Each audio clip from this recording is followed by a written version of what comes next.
Topuria versus Islam, right? Let's talk about it. We got Ilia Topuria, this rising star. I came out of the featherweight division, went up to lightweight, just knocking out everybody, right? Triple knockout, back to back of 3 legends. First it was Volk. No, I'm sorry. First it was Max Holloway, then it was Volk, Charles Oliveira. Now, we know Islam has a fight coming up against JDP, but who would I think is going to win? Who would I think will win? Who do I think will win between Islam and Ilia? Here's the thing. I think both fighters have a... I don't think one fighter completely outclasses the other fighter, right? I think both fighters have a fair chance to win, right? It's not going to... I don't think it will be a draw, right? But we got to talk about what advantages the other fighter has over the other fighter, right? Ilia is gonna be striking. Ilia outclasses Islam in striking. Also, I would say defense. As far as on the ground, head movement, slipping, feints, defense, I also give that to Ilia as far as reaction time and also athletic ability of how elusive he could be. I think that comes with just athletic ability as well, on top of great reaction time and great instincts and reflexes and everything. Now, this is the thing for Islam. Islam, I think most people will say, is the better grappler, better wrestler. But if you really watch Islam, if you really watch Ilia is also a great wrestler and grappler and also has great takedown defense. If you watch his fight against Bryce Mitchell, who's not by any means a great wrestler, but if you watch his takedown defense and how quick his instincts are, even the fight against Ryan Hall, who was trying to get him in that leg lock the whole fight. I forgot what it's called. What is it? I forgot what it's called. Is it called a Inaka lock or Inaka something? Something like that, where Ryan Hall, the whole fight, got close to catching him a few times.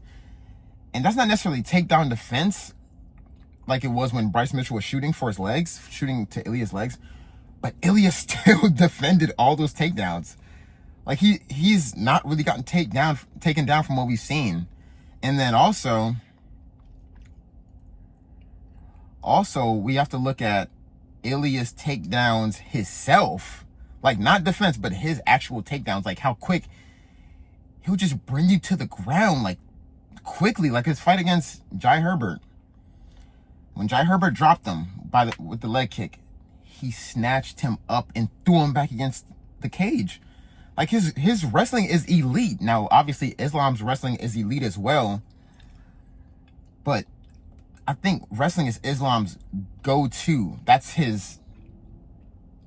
He relies more on his wrestling to win a fight. It's just now he can knock you out. Islam can definitely knock you out. He's done it before. Look what he did to Volk. He can knock you out. But I think with Ilia, I always say striking is his go-to. Obviously, he knocks out everybody. Striking is his go-to. But it's not like his wrestling is something he has to work on, or that's his weak point. Somebody say Conor McGregor, his strong point is his striking. Justin Gaethje, striking. Dustin Poirier, striking. Then you got Khabib, his strong points is his grappling, not necessarily his striking. With Ilia, he's elite in both. He's efficient in both. Not a lot of fighters are like that. Not every fighter is like that, where they're elite at both. John Jones, elite at both. Demetrius Johnson, elite at both. Some fighters, Valentina Shevchenko, elite at both. Some fighters can be elite at both, but it's not most fighters. And Ilia is one of those fighters where he's elite at both. That Greco-Roman, he can wrestle you and he can outstrike you. Look at his fight against not Bryce Mitchell. Look at his fight against Josh Emmett, bro. Josh Emmett's not the greatest UFC fighter. Like, he's not the best, but if he like, we saw his fights against oh man, I forgot that guy's name. He's that Mexican fighter. He uses a lot of kicks though. He was kicking the hell out of Josh Emmett, and Josh Emmett couldn't do nothing with him. Like, if you have great defense, you could beat Josh Emmett, but you don't want to trade with Josh Emmett. You're gonna end up like Bryce Mitchell, right? This dude was just playing with Josh Emmett. Like, Josh Emmett got destroyed in that fight.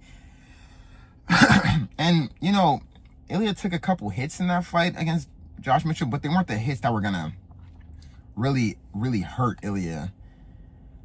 So that's one thing. Ilia's chin hasn't really been tested. I mean, actually, his chin has been tested because he got like neck kicked by Jai Herbert and still got up. Like, not got up, but like he still reacted to it. And that's kind of partly because Jai Herbert did like kind of like relax a little bit and looked at him, like shrugged his arms down and like kind of like let him get a chance to recover. If he would have just rushed on him, like when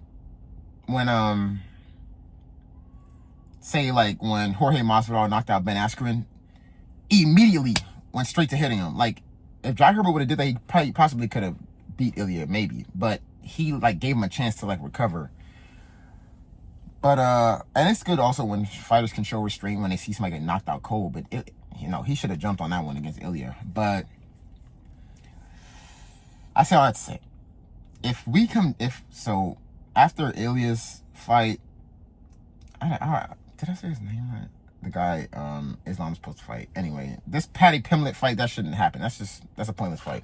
I understand, you know, Islam has, oh my God, I keep getting their names mixed up. Ilia has personal beef with Paddy Pimblett, I get it, but that's just not a fight. Like, dude, he came off a Michael Chandler win. Like, come on, man. Like, that's nothing crazy, bro. But like, the fight needs to be Ilia versus Islam. Now, either fighter can win. They're both elite fighters. Islam is elite. Ilia is elite. If I had to really just choose who I think would win, I would have to say Ilia.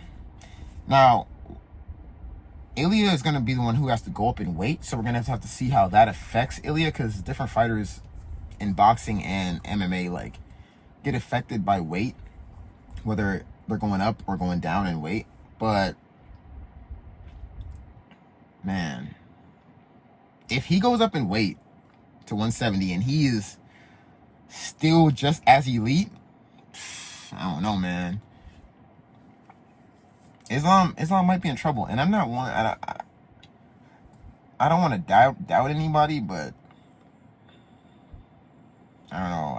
I would have to put my money on Ilia, man. It's just the fact that Ilia is just elite at grappling and striking and defense.